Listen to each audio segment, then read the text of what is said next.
Hello बच्चों। तो हम लोग शुरू करने जा रहे हैं बेटा ऑप्टिकल इंस्ट्रूमेंट। तो लास्ट वाले लेक्चर में मैंने आपको पढ़ाया था कंपाउंड माइक्रोस्कोप ना। कंपाउंड माइक्रोस्कोप में हमने कुछ क्वेश्चन करके देखे हुए थे, उसी को थोड़ा सा आगे कंटिन्यू करेंगे ना। कंपाउंड माइक्रोस्कोप में बेटा एक फॉर्मूला होता है ना, उसको बोलते हैं अप्रोक्सीमेटेड फॉर्मूला। थोड़ा सा उसको देख लेते हैं कि क्या फॉर्मूला होता है। Approximated formula for compound microscope.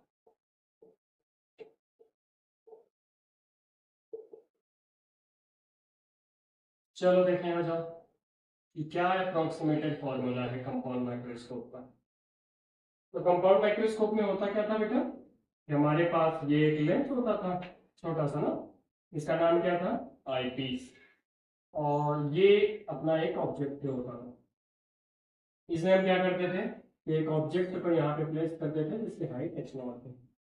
और मैंने ऐसा बोला था कि ये जो ऑब्जेक्ट था वो फोकस के जस्ट बाहर था। क्यों फोकस के बाहर, वो पिछले लेक्चर में मैंने एक्सप्लेन करा। और इसको बोलते थे अपन ऑब्जेक्टिव लेंस, और इसे बोलते थे आईपीस। ये जो ऑब्जेक्ट की डिस्टेंस है इसे अपन बोलते थे यूओ। और ये क्या करता था कि यहाँ इसकी एक इमेज बना देता था ना। और ये जो डिस्टेंस थी इसे अपन यूई बोलते। जरा ईमानदारी से फील करें तो हमने क्या किया था यहाँ पे। तो ये जो डिस्टेंस होगी इसको अपन क्या नाम दे बेटा? वीओ। और दिस डिस्टेंस को नाम हमने दिया था यूपी। इसने इसकी एक फाइनल इमेज कहीं यहाँ बना दी थी। इसको हमने कुछ h1 बोला था, इसे कितना बोला था? h2। अब अगर अपन ईमानदारी से थोड़ी सी बात करें तो मैंने यहाँ पे कहा था कि जो ये ऑब्जेक्ट है ये फोकस के जस्ट बाहर है। क्योंकि माइक्रोस्कोप की बात हो रही है ना, तो ऑब्जेक्ट को फोकस के बहुत क्लोज रखते हैं। तो अगर ये वाला ऑब्जेक्ट फोकस के जस्ट बाहर है तो इस केस में मैं लिख सकता हूँ कि जो यूओ है उसकी वैल्यू अप्रोक्सीमेटली इक्वल टू होगी एफ। और आपने पढ़ा है कि अगर कोई ऑब्जेक्ट फोकस पे या फोकस के बहुत पास है तो जो उसकी इमेज होती है वो टेंडिंग टू इनफाइनाइट ना, इनफाइनाइट बनती है। यानी इस केस में अगर मैं वी ओ की वैल्यू देखूं तो वो टेंडिंग टू इनफाइनाइट होगा, बहुत लार्ज होगा। इनफाइनाइट नहीं होगा, टेंडिंग टू इनफाइनाइट होगा, वो बहुत लार्ज होगा। तो अगर इस केस में अपन ट्यूब लेंथ देखें एल, तो वो मैंने सिखाया था आपको लिखना V O plus U E. This V O plus U. आपने क्या कहा कि यूओ की वैल्यू एफओ के बराबर है 10, तो वीओ की वैल्यू फाइनाइट को 10 रखना। तो अगर वीओ बहुत बड़ा हो जाएगा बेटा तो ये वीओ कुछ बहुत बड़ी चीज में अगर एक बहुत छोटी सी चीज जोड़ेंगे तो क्या फर्क पड़ेगा। यानी जो एल की वैल्यू है वो अप्रोक्सीमेटली वीओ के बराबर, अप्रोक्सीमेटली नॉट एग्जैक्टली, अप्रोक्स बराबर हो। तो अगर एल वीओ के बराबर हो गया तो इस केस में अगर अपन देखेंगे मैग्नीफाइंग पावर वगैरह, तो मैग्नीफाइंग पावर अपन कैसे लिखते थे? मैग्नीफाइंग पावर का फॉर्मूला था MO into magnifying power of eyepiece. और एमओ को कैसे लिखते थे मेरे प्यारे बच्चों? एमओ को लिखते थे अपन height of image divide by height of object h1 divide by h2। या फिर इसको कैसे लिख सकते हैं? VO divide by U. VO की वैल्यू किसके बराबर हो गई है? लगभग एल के बराबर। और यू की वैल्यू किसके बराबर होगी? लगभग एफओ के बराबर। तो अगर अपन एमओ लिखें, एमओ कितना आ जाएगा? एल और डिवाइड बाई अपने पास एफओ। एमओ लगभग इसके बराबर।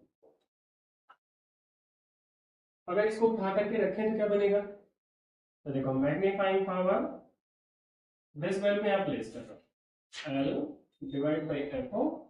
This is magnifying power of eyepiece. और वो तो लिखना हम जानते थे, तो वो कितना बनेगा? मैग्नीफाइंग पावर अगर निकालेंगे तो यहाँ पर आएगा एल बाई एफ ओ, और इसकी वैल्यू होती थी डी डिवाइड बाई यू ई। ये जनरल फॉर्मूला बना, अप्रोक्सीमेटेड, एग्जैक्ट नहीं है। एग्जैक्ट फॉर्मूला तो हम पहले पढ़ चुके हैं। ये जो हमने आपको फॉर्मूला निकाल के दिखाया ये अप्रोक्सीमेट है। अब इस अप्रोक्सीमेट फॉर्मूले को दो स्पेशल केसेस में पढ़ लो। पहला स्पेशल केस क्या था कि when final image is form at D, final image eyepiece से तो फाइनल इमेज अगर डी पे बनता था तो ये फॉर्मूला कितना आया था, मैग्नीफाइंग पावर ऑफ आईपीस को कितना लिखते थे अपन, 1 प्लस डी बाई एफ ई। ये फॉर्मूला क्या बन गया भाई, magnifying power for near point, तो इसको लिख देंगे एल बाई एफ ओ और ये आएगा 1 प्लस डी बाई दिस पक्का। एक बार चेक कर लो, देखो तुम्हें समझ में आया। मैंने कुछ नहीं किया बेटा, ये वाले टर्म को बस मैंने उठा करके ये रख दिया, लास्ट वाले लेक्चर में मैंने इसे पढ़ाया। ये तो होगा नियर पॉइंट के लिए, फार पॉइंट के लिए क्या होगा, एक second, when final image is form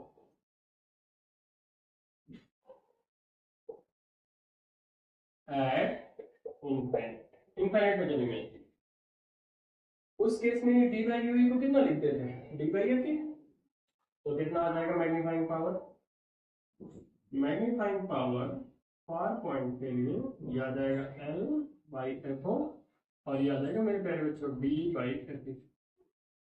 this is the formula for 4 point, ये अप्रॉक्सीमेटेड के लिए बेटा। तो कुछ नहीं करना अपने को, फॉर्मूला याद कर लेंगे ना। बताइए फॉर्मूला क्यों पढ़ाया जा रहा है, तो जे में कभी कभी डायरेक्ट कुछ क्वेश्चन पूछ लिए जाते हैं थ्योरेटिकल। कैसे थ्योरेटिकल क्वेश्चन पूछा जाता है कि मान लो कि अगर मैं focal length of objective lens and focal length of eyepiece lens दोनों को इंक्रीज करूं तो मैग्नीफाइंग पावर पे क्या फर्क पड़ेगा, एफओ को भी बढ़ा रहे हैं एफई को भी बढ़ा रहे हैं। तो अगर अपन ध्यान से देखें किसी भी एक्सप्रेशन से, तो नियर पॉइंट में भी एफओ एफई नीचे आ रहे हैं बेटा, फार पॉइंट में भी एफओ एफई नीचे आ रहे हैं, यानी जो मैग्नीफाइंग पावर है is inversely proportional to 1 by FO into FE. तो अगर आप एफओ और एफई को इंक्रीज करोगे तो यहाँ से क्या होगा, magnifying power of compound microscope decrease, और उल्टा भी सही है कि अगर इन्हें डिक्रीज करेंगे तो ये इंक्रीज हो जाएगा। ठीक है, सेकंड भी लिख देता हूँ कि अगर आप कहोगे कि मैंने एफओ को भी डिक्रीज किया एंड एफई को भी डिक्रीज किया तो मैग्नीफाइंग पावर जो होगी वो, तो अगर ऐसे क्वेश्चन आते हैं ना, और कभी कभी क्वेश्चन भी आते हैं कि डायरेक्ट ट्यूब लेंथ दिया है, ये सब दिया हुआ है, तो डायरेक्ट फॉर्मूले में प्लेस करोगे आंसर निकल जाएगा। तो ये अप्रोक्सीमेटेड फॉर्मूला है, इसमें आपको कुछ परेशान होने की जरूरत नहीं, बस ये याद रखना कि अगर ऑब्जेक्ट फोकस के बहुत पास है तो इमेज इनफाइनाइट को टेंड करेगी, वीओ बहुत बड़ा होगा तो लगभग ट्यूब लेंथ के बराबर होगा, तो एमओ को मॉडिफाई कर दो। ये पूरी कहानी थी कंपाउंड माइक्रोस्कोप की। तो कंपाउंड माइक्रोस्कोप में हमने क्या क्या देखा भाई, हमने पहले तो इसके एग्जैक्ट फॉर्मूले देखे, फिर वो जनरल फॉर्मूला दस निकाला था, फिर इसको दो केस में सॉल्व किया था, फिर ट्यूब लेंथ निकाला, फिर इसका अप्रोक्सीमेटेड वर्जन पढ़ाया। अब अपन क्या करने वाले हैं, हमने क्या क्या पढ़ लिया, सिंपल माइक्रोस्कोप, कंपाउंड माइक्रोस्कोप, और अब अपन बात करेंगे बेटा टेलीस्कोप की। थोड़ा सा बात कर लेते हैं टेलीस्कोप कैसे काम करता है, तो आ जाओ चलो टेलीस्कोप देखते हैं। अच्छा, इस पे कोई क्वेश्चन मैं नहीं करा रहा, हाल फिलहाल कोई क्वेश्चन है भी नहीं, ये क्वेश्चन पूछे जाते हैं आप उसे सॉल्व कर दो। ठीक है, आ जाओ शुरू करें टेलीस्कोप।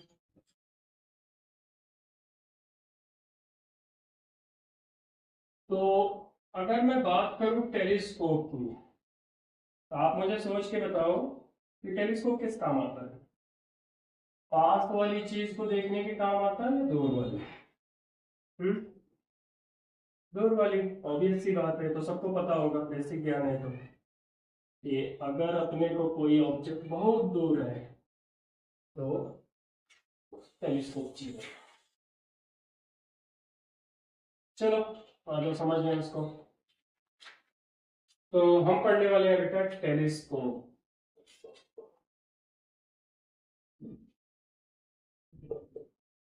ना तो देखो टेलीस्कोप में अपन क्या पढ़ने वाले हैं कि अपन उसका फॉर्मूला बनाएंगे, मैग्नीफाइंग पावर का, ट्यूब लेंथ का, दोनों फॉर्मूले निकाल के और इस पे क्वेश्चन सॉल्व करेंगे। वो सारे क्वेश्चन देखेंगे जो जेईई और नीट में पूछे गए हैं और बोर्ड के भी पॉइंट कवर करेंगे। चलो, तो आपने देखा होगा टेलीस्कोप में ना बेटा ऐसे दो लेंस होते हैं। जो सामने होता है उसको बोलते हैं ऑब्जेक्टिव, और इसके जस्ट पीछे एक छोटा सा लेंस होता है, इसको बोलते हैं आईपीस। आईपीस इसलिए क्योंकि ये आपकी आंखों की तरफ है, इसलिए आईपीस। अब बात आई कि इसमें जो ऑब्जेक्ट है ना वो पास में नहीं है, ऑब्जेक्ट बहुत दूर है। अपन तारों को देख रहे हैं, चंदा मामा को देख रहे हैं, चंदा मामा पास में थोड़ी बैठे हैं, मामा तो उधर बहुत दूर बैठा है। तो मामा जब बहुत दूर बैठा है तो रेज ऐसे वहां से आ रही होंगी। और आपको मैथमेटिक्स में पढ़ाया गया है, फिजिक्स में पढ़ाया गया कि जब भी ऑब्जेक्ट बहुत दूर होता है तो रेज कैसे आती है, पैरेलल। तो वो क्या रहा होगा कि ऐसे पैरेलल लाइट रेज इस पे इंसिडेंट हो रही होंगी। एक लाइट रे ऐसे आएगी, ये एक लाइट रे इसके ऑप्टिकल सेंटर पे है, और आपको भी पता है कि ऑप्टिकल सेंटर पे आई वो सीधा चली जाएगी। एक लाइट रे कहीं ऊपर रहेगी, यूं। तो आपको पता है कि अगर ये लाइट रे ऐसे पैरेलल आ रही है तो फोकल प्लेन में जाके कट करेंगे। तो मैं क्या कर रहा हूँ, मुझे देखो पता है कि इमेज यही बनानी है ताकि वो उसके लिए ऑब्जेक्ट बने, तो मैं इमेज पहले ही बना देता हूँ ना, ताकि डायग्राम अच्छा दिखे। और अब उसको पकड़ के यहाँ से मिला देता हूँ, यूं दोनों आकर के यहाँ इंटरसेक्ट कर दूँ, यहाँ एक इमेज बनी। अब ये जो इमेज बनी देखो लाइट इनफाइनाइट से आ रही है बेटा, तो इमेज फोकल प्लेन में बनी है और ये ऑब्जेक्टिव है, तो ये दूरी कितनी हो जाएगी, FO, focal length of object. सही बात है, बिल्कुल ये आपको पढ़ाया गया है। अब होगा क्या कि ये जो इमेज बनी है ये इसके सामने है, और अगर ये इसके सामने है तो इसके लिए क्या बन जाएगी, ऑब्जेक्ट।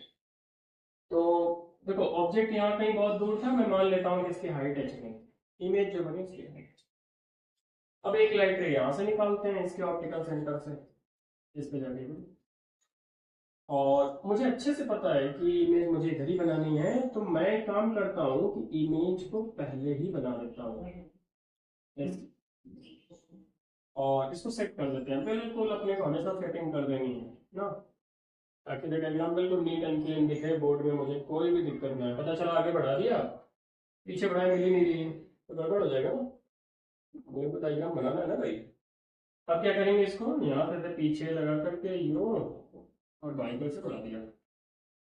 यहाँ आपकी आंखें, सुंदर सी आंखें, इस जगह पे नहीं है तुम्हारी आंखें, और ये हमने आपकी आंखें बनाई, ये आपको देखनी है उनको इमेज में, तो उसको ये इमेज दिखाई देगी। मैं इसकी हाइट को चेस्ट कर दूँ, तो देखो जो ऑब्जेक्ट हमें दिखाई भी नहीं दे रहा था उसकी इमेज इसने बना करके हमें दिखा दिया।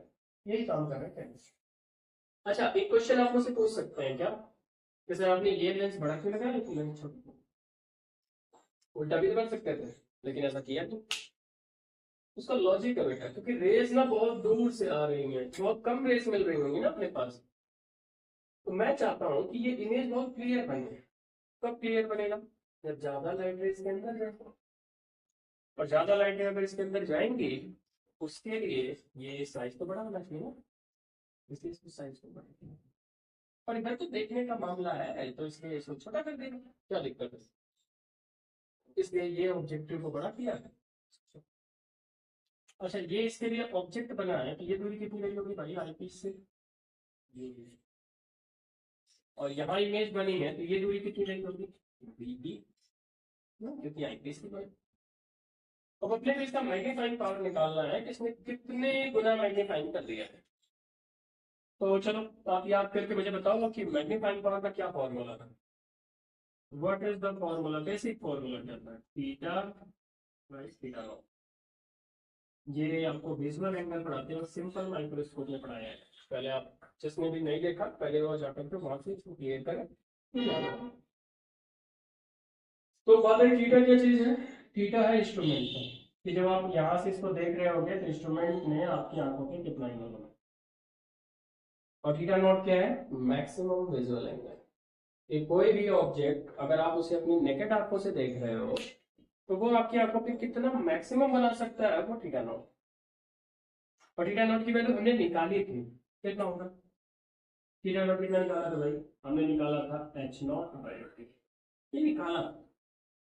बट बात आई कि क्या इस डाटा को इस बार यहाँ यूज कर लें, कैसा ही होगा, नहीं, इस बार ये थीटा नॉट नहीं होगा मेरे प्यारे बच्चे, क्योंकि इस बार ऑब्जेक्ट को डी पे लाना पॉसिबल नहीं है।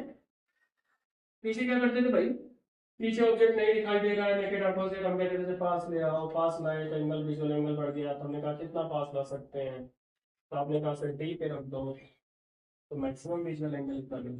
आज ऐसा हो सकता है क्या, आज जाके चंदा मामा से कह सकते हैं भैया तुम पास आ जाओ, दिखाई नहीं दे रहा, थोड़ा देखें तुम्हें, दादू से कह सकते हैं कि तुम इतने दूर गए बैठे हो, पास आओ यहाँ पे ना, हम तुम्हें देखना चाह रहे हैं, तुमसे बात करना चाह रहे हैं, दैट इज नॉट पॉसिबल कि उसको उठा के पास लाओ।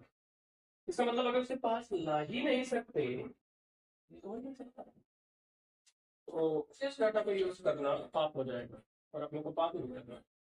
इसका मतलब ये तो नहीं यूज होगा भाई, तो क्या यूज करेंगे बताओ देखिए, बताइए कि फिर थीटा है ना क्या किया तुमने, देखो ऑब्जेक्ट यहाँ पे फिक्स, यहाँ कहीं ऑब्जेक्ट, ऑब्जेक्ट को हिला डुला नहीं सकते। अगर मैं मान लो ये इंस्ट्रूमेंट ना होता, मैं अपनी आंखें यहाँ लगा देता, तो वो ऑब्जेक्ट मेरी आंखों पे कुछ इतना एंगल बना, हाँ दिस मेरे जैसे आती है मेरी आंखों पे ऑब्जेक्ट इतना एंगल बना। और सर यही ठीक है नॉट है अपना, क्योंकि ऑब्जेक्ट फिक्स है, हाइट वगैरह सब उसकी फिक्स है, ये होगा, ये ठीक है नॉट देखो कैसे लिखेंगे, परपेंडिकुलर, लेकिन फिर ये परपेंडिकुलर तो पता ही नहीं, हाइट कहाँ पता है, उतारी कितनी ऊंचाई पे पता है ना, ये तो बहुत टफ हो जाएगा, और अपने को ये भी नहीं पता कितना दूर है ऑब्जेक्ट, तो ये एंगल उधर से लिखना पॉसिबल नहीं है। लेकिन अगर मैं सोचूं एज अ मैथमेटिशियन, तो ये एंगल थीटा नॉट है मेरे प्यारे बच्चों, क्या मैं कह सकता हूँ क्या कि ये एंगल थीटा नॉट है, ये मुझे समझना तो मैं बोल रहा हूँ बस, ये एंगल थीटा नॉट, और ये क्यों, क्योंकि ये अल्टरनेट एंगल है भाई, ये लाइन सीधा गई, ये लाइन सीधा गई, तो एंगल तो बराबर होंगे, और ये एंगल लिखना तो मेरे बाएं हाथ का खेल, थीटा नॉट कैसे लिख रहे हैं मतलब H1 डिवाइड बाय F, बस इतना तो काम हो गया भाई, H1 डिवाइड बाय F, और इस एंगल को देखो बस H1 डिवाइड बाय F, और थीटा तो ये है, थीटा इधर से नहीं मिलेगा, इधर से ये थीटा हो जाएगा, और ये थीटा कैसे लिखेंगे, परपेंडिकुलर डिवाइड बाय दिस, ये छोटा ही की बात होगी ना, थीटा बराबर मैं लिख सकता हूँ H1 परपेंडिकुलर, डिवाइड कर दो बस, काम खत्म हो गया अपना। तो मैग्नीफाइंग पावर अगर अपन लिखेंगे पहले बच्चों, तो थीटा दिस H1 ये भी, और थीटा नॉट ये कितना है मेरे प्यारे बच्चों, ये है अपने पास H1 डिवाइड बाई, तो अगर कोई से उठा कर दो, देखो कितना है, एफ ऊपर जाएगा, H1 से H1 कट जाएगा, तो मैग्नीफाइंग पावर का फॉर्मूला आया मेरे प्यारे बच्चों, F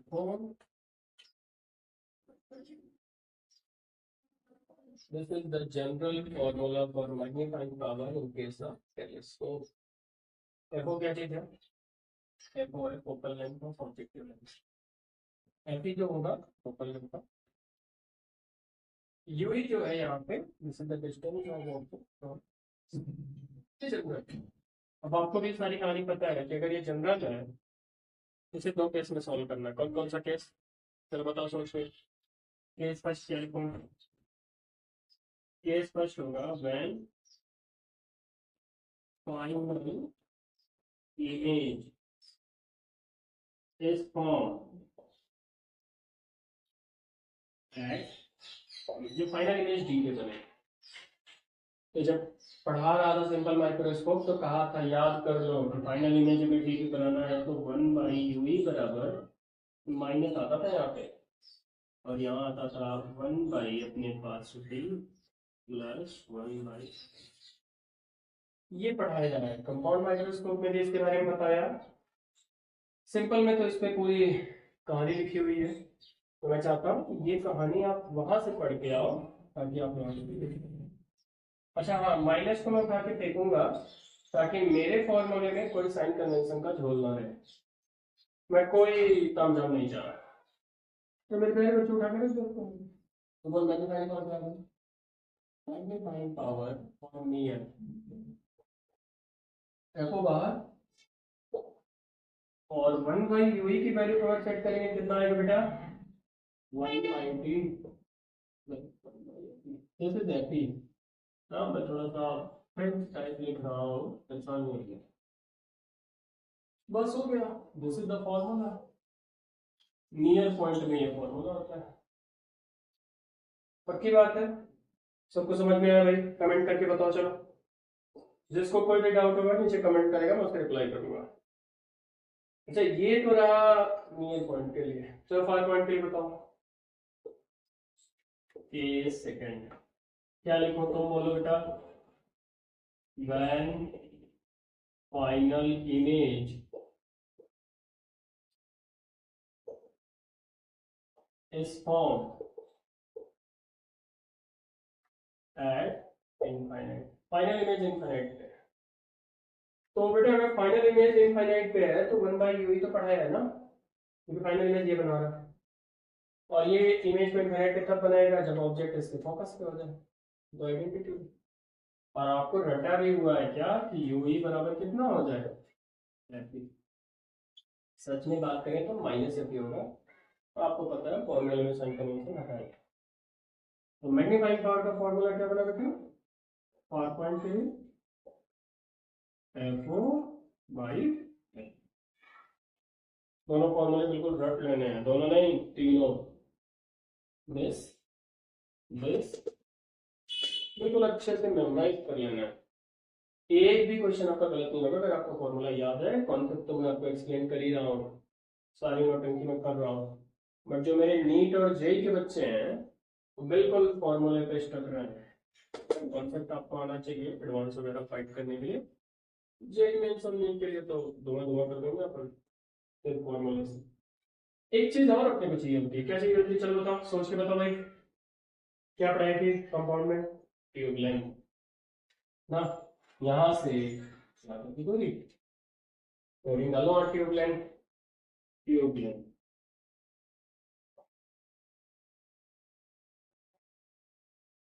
क्या होती है ट्यूब लेंथ, ये लेंथ, तो ये लिखना आ रहा है अपने को एफ ओ प्लस यू, तो एल बराबर दिस इज एफ ओ, उसमें this is the general formula. अच्छा फिर से कह रहा हूँ, कोई साइन को नहीं करना, ये तो माइनस भी रखना पड़ेगा, कहीं साइन के साथ फॉर्मूले दिया हो तो उसे गाली मत देने लगना, ये सर ने तो हमें ये पढ़ाया, ये सर ने गड़बड़ पढ़ाया या बुक में गड़बड़ नहीं दिया। हो सकता है फॉर्मूले साइन के साथ लिखे हो, आसान नहीं होना, मैं इसलिए साइन हटा रहा हूँ ताकि आपकी राहें थोड़ी आसान हो सके, आपकी जिंदगी में कोई तकलीफ ना आए, इसलिए मैंने साइन कर। चलो तो बेटा ये फॉर्मूला दो केसेस में, कौन कौन से, नियर पॉइंट और फार पॉइंट, तो मैं डायग्राम मिटा देता हूँ और इसका कोई काम रहा नहीं ना। चलो आ जाओ भाई, तो मैं लिखना चाह रहा हूँ एल नियर पॉइंट पे है, मेरी ऐसी ख्वाहिश है एल निकल जाए। तो चलो पहला case first, when final image is at D, final image जब डी पे हो, तो अभी भी तो बोला फाइनल इमेज डी पे होगा तो यू इतना होगा, तो एलसीएम ले लेंगे कितना आएगा डी ए बी, और नीचे कितना आएगा डी प्लस बी, पलट के बोल रहा हूँ एलसीएम लो पलट दो इसको, तो आपको रटा हुआ है कि उस केस में यू ही होता है डी पी डी प्लस, प्यारे बच्चों अगर के सेट कर दो, तो एल बराबर this is F O plus this is D F A, बस बिल्कुल मामला सेट है। फॉर्मूला याद करना, अरे फॉर्मूला याद नहीं करना, फॉर्मूला को फील करना भाई कि ये इतना होता है, यू ही मैंने याद ही कर रखा, तो कुछ बचा ही नहीं पढ़ाने को। आ जाओ सेकंड केस, चल बेटा अगर तुझे फील आया तो बोल दे पहले, when final image is at, तो बोल बेटा ये वही कितना होता था, 1000 बार बोल दिया अब तो। जबकि बोल एल बराबर एफ ओ प्लस। तो मेरे प्यारे बच्चों, सब कुछ हो चुका है, सारे फॉर्मूले निकाल दिए गए हैं, सारा कॉन्सेप्ट एक्सप्लेन हो चुका है, और अब बारी किसकी है, क्वेश्चन। हाँ, तुम्हें समझ में आया होगा आई होप, और जिसको नहीं समझ में आया, कोई डाउट है, कमेंट करें ना, मैं जवाब दूंगा आपको, रिप्लाई करूंगा, पक्का रिप्लाई करूंगा 100%। तो मैं चाहता हूँ ना, देखो जितने फॉर्मूले बनाए ना, मैं चाहता हूँ कि इसका एक बक्सा बना दो, आपके काम आएगा वो बक्सा। चलो बना दो, आ जाओ मेरे साथ साथ बक्सा बनाओ मुझे। हाँ, लिखना होगा ना, तो स्क्रीन को पॉज कर लेना 1 मिनट के लिए, होल्ड ऑन करके फिर नोट कर लेना। पता नहीं सर पढ़ाया जा रहा है, मुझे पता ही नहीं चल रहा है लिखना कब है। लिखने के लिए स्क्रीन को रोको, मैं नहीं लिखूंगा, पक्की बात है। तो चलो सारे फॉर्मूले मैं नोट डाउन कर दूं बेटा। मैग्नीफाइंग पावर का जो फॉर्मूला आया था अपना बेसिक, बिल्कुल वो क्या आया था, एफ ओ बेसिक था ये। फिर इसको हमने नियर पॉइंट के लिए लिखा, नियर के लिए कितना आया भाई, नियर के लिए आया था एफ ओ बाहर कर दिया था, और यू अभी यहीं कहीं लिखा हुआ है 1/d प्लस इस वन नियर पॉइंट। फार के लिए देखो कितना इजी है ये, अगर आप एक बार फील कर जाओगे ना, एफ ओ डिवाइड बाई कितना है बेटा ना, यूनिटी बाई यूनिटी। पहले छोटी ट्यूब लेंथ कितना आया था बेबी, एल बराबर बी ओ प्लस में यूई, और बी ओ की वैल्यू यहाँ पे एफ ओ। तो दिस इज जनरल, ये सारे फॉर्मूले हैं, और इन फॉर्मूलों में कोई भी आपको साइन कन्वेंशन रखने की इजाजत नहीं है, क्योंकि फॉर्मूले में साइन कन्वेंशन नहीं है। तो एल बराबर नियर एफ ओ, यूवी की वैल्यू लिखी जाएगी बी एफ ई, ये क्या निकाला है, ये रहा, और एल पार का एफ ओ प्लस, ये फॉर्मूले आपको, ये बक्सा बंद कर दिया, आपके काम आने वाला है बक्सा बेस। मुझे इन फॉर्मूले से मतलब है, जो मेरे नीट और जेई के बच्चे हैं,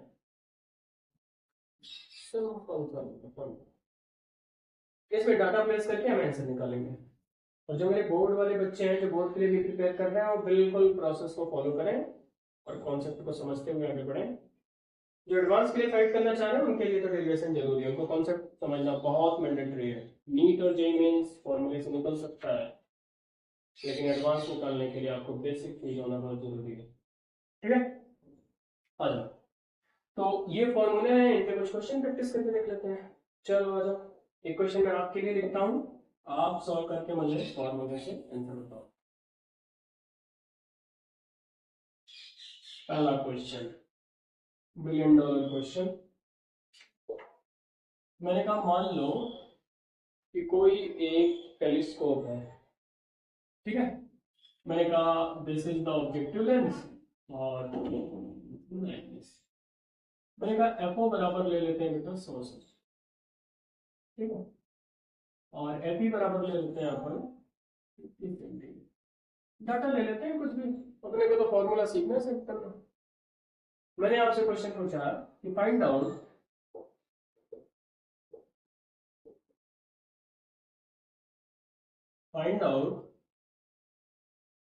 the magnifying power and tube length of telescope when, ठीक है। क्या क्या इसमें तुम क्वेश्चन सोचो क्या क्या पूछ सकता हूँ, फाइनल इमेज is formed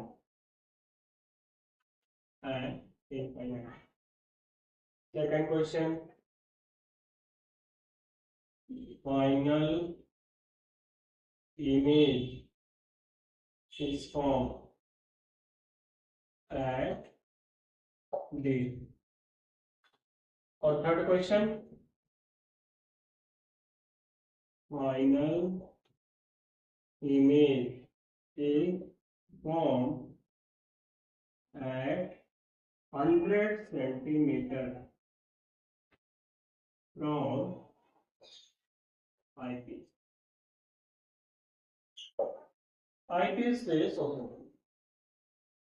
ये क्वेश्चन आपको करना है ना, डाटा आपको पता है और आपको सॉल्व करके निकालना है कि क्या क्या आंसर आएगा। स्क्रीन को पॉज करो 1 मिनट के लिए और फिर इसे सॉल्व करो।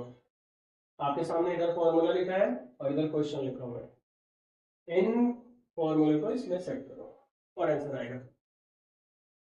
चलो आप कोशिश करना, ठीक है, फिर आंसर मैच करना। मैं सॉल्व करता हूँ। देखो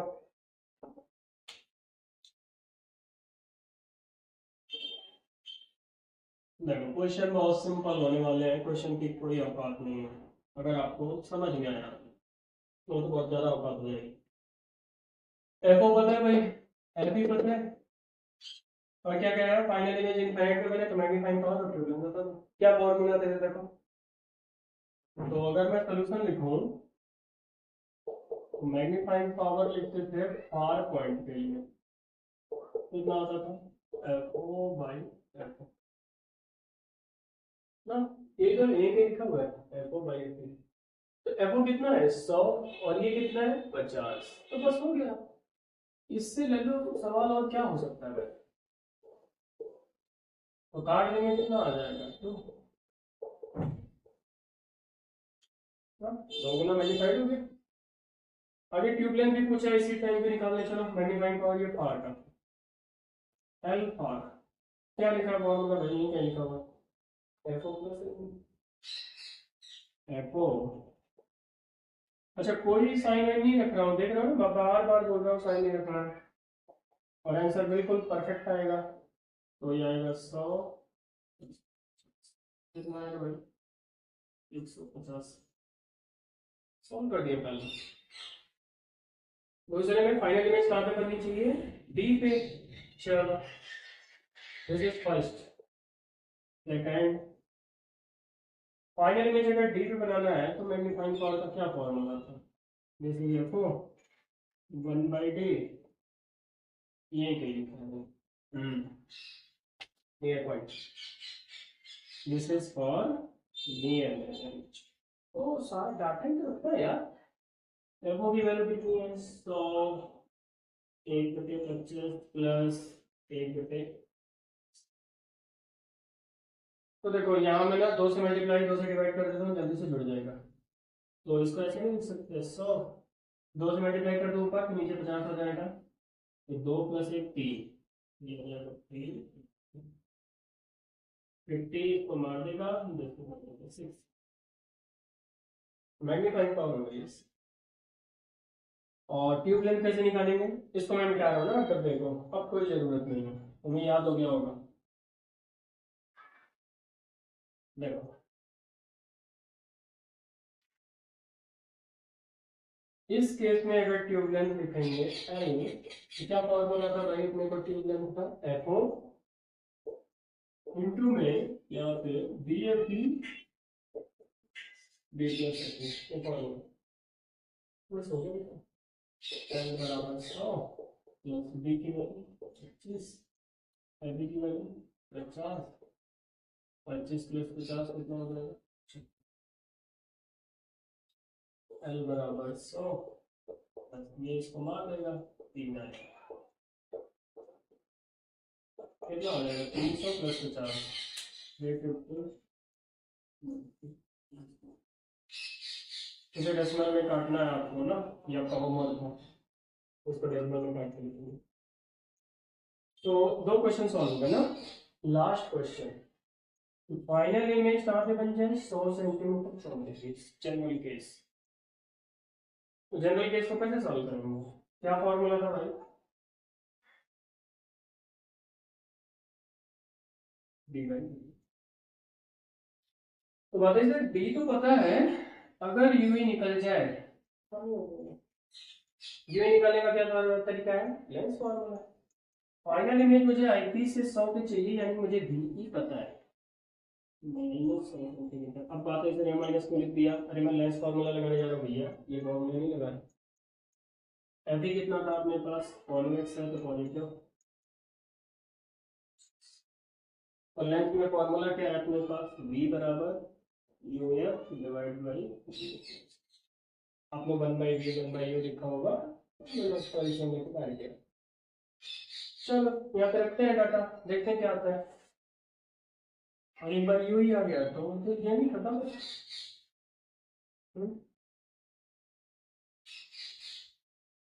तो यहाँ पे रखते हैं, तो यहाँ पे आप v कितना है बेटा दिया होगा 100, तो रख देंगे -100, -100 बराबर में u की वैल्यू निकालना है, f तो पता ही है, तो 50 u, और u बराबर u ही डिवाइड बाय 50, दिख रहा है आपको, तो बस काट दो इसको, -100 और ये -2 तो यू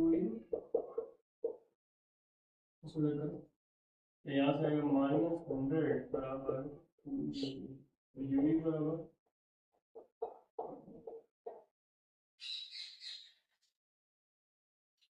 तो अगर यू ही आ गया तो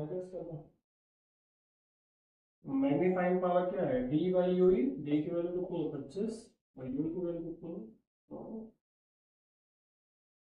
सही है। तो यहाँ पे रखेंगे मैग्नीफाइंग पावर, सॉरी ये डी बाई यू ना हो करके यहाँ पे था ये F O divide by U, sorry, तो ये एफ ओ की वैल्यू अपने पास पता थी ना, तो मैं थोड़ा सा यहाँ पे मिस्टेक किया, मैग्नीफाइंग पावर होता है एफ ओ बाई यू, और ये भी अपनी, तो बाकी सारी चीजें सही हैं, एफ ओ की वैल्यू 100 रख देंगे, 100 से 100 कट जाएगा। अच्छा माइनस साइन को, अगर कहीं साइन के साथ आंसर है तो साइन के साथ निकाल देंगे। ट्यूबलाइट कितना है भाई, एल बराबर एफ ओ प्लस यू, तो प्लस यू ही कहाँ बेटा 100 कितना है एल, एल बराबर 300 प्लस 100 400, सारे सोल्यूशन सॉल्व करने, ठीक है। चेक कर लो एक बार, देखो तुम्हें कोई डाउट है तो बताओ, एक बार सब लोग चेक करें भाई, बिल्कुल परफेक्ट है ये। तो हमने एक क्वेश्चन करके देखा ना, एक क्वेश्चन में मैंने बेसिकली छुपा करके आपसे 6 क्वेश्चन पूछ लिए, लेकिन क्वेश्चन बेसिक थे, कोई दिक्कत नहीं है। लेकिन अगर जेई और नीट का पैटर्न देखें ना, तो जेई और नीट में बार बार एक ही पैटर्न पूछा जाता है,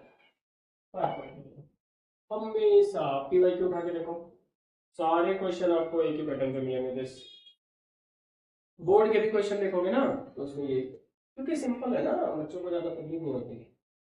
देखो इसमें क्या पूछा जाता है, एक क्वेश्चन मैं देता हूँ, चलो ओवरली बताना है, ओवरली बिल्कुल कोई पेन नहीं चलाएगा, बिल्कुल ओवरली। मैंने कहा भाई ये दो लेंस है, ये इसका ऑब्जेक्टिव एफ ओ बराबर मान लो भाई 200 पे,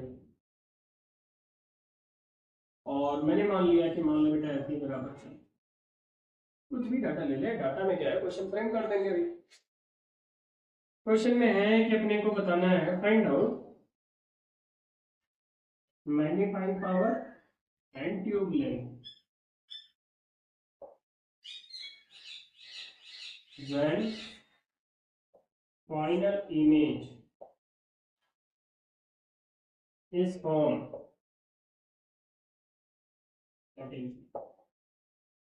ठीक है। चलो ओवरली सब लोग आंसर बताएं तो भाई, ट्यूब लेंथ कितनी होगी भाई, इनफाइनाइट इमेज बनी थी, क्या पढ़ते हैं अपन, एफ प्लस एफ कितना हो जाएगा 240, एक लाइन फॉर्मूला याद है भाई आपको। और अगर मैग्नीफाइंग पावर की बात करें तो एफ ओ बाई 200/40। अच्छा, मतलब अगर आपको फॉर्मूला याद है तो फ्रैक्शन ऑफ सेकंड में आप आंसर दे सकते हो, कुछ भी नहीं सोचना, कोई कॉम्प्लेक्सिटी नहीं है। चलो मैं सॉल्व करके निकाल दूं। देखो, अगर मैं सॉल्व करके निकालूंगा मेरे प्यारे बच्चों, तो तुमको याद है फॉर्मूला कि फार के लिए होता है भैया एफओ, ये एफओ कितना है भैया? एफओ भाई साहब 200 मर गया, 40 में 200 को मारा 5 और क्यूब लेंथ भाई एल, फार कितनी सही है, मामला बिल्कुल सेट है। देख लो भाई एक बार, एल फार एफओ कहाँ है वहां पे? 200। इससे सस्ता और क्या हो सकता है ना, मेरी समझ से तो मजेदार है। समझ में आ गया तो धुआं धुआं हो जाएगा। इससे सस्ता और कुछ हो ही नहीं सकता। बिल्कुल कोई कॉम्प्लेक्सिटी नहीं है, फॉर्मूला क्वेश्चन फॉर्मूला क्वेश्चन, लेकिन हाँ फॉर्मूला समझ में आनी चाहिए, कॉन्सेप्ट पे बिल्कुल पकड़ होना चाहिए। तो हमने कवर कर लिया ना बेटा टेलीस्कोप, ये पूरा टेलीस्कोप रहा, मैंने आपको क्वेश्चन कराए 2-3, आप ढेर सारे क्वेश्चन प्रैक्टिस करो, और अगर कोई प्रॉब्लम आए तो कमेंट कर दो, मुझसे पूछ सकते हो ना, मैं कोशिश करूंगा आपको रिप्लाई करूंगा। अगले लेक्चर में अपन थोड़ी सी बात करेंगे टेलीस्कोप के बारे में, और इसमें कुछ और भी टेलीस्कोप होते हैं, जैसे जीटी टेलीस्कोप, गैलीलियन टेलीस्कोप होता है एक होता है टेरेस्ट्रियल टेलीस्कोप, और फिर टेलीस्कोप में कुछ प्रॉब्लम्स हैं छोटी छोटी, उनको हैंडल आउट करेंगे कि कैसे वो चीज़ें सही होंगी ना। तो बहुत अच्छे, पढ़ते रहो अच्छे से, और ढेर सारी प्रैक्टिस करें। नेक्स्ट लेक्चर में आपसे मिलता हूँ मैं। Okay, bye bye.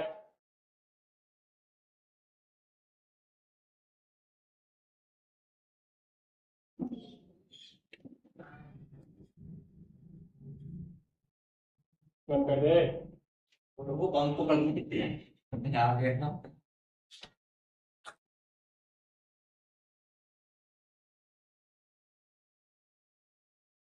ये ऑन भी था कि नहीं? नहीं होगा तो बोल दो आपको अभी।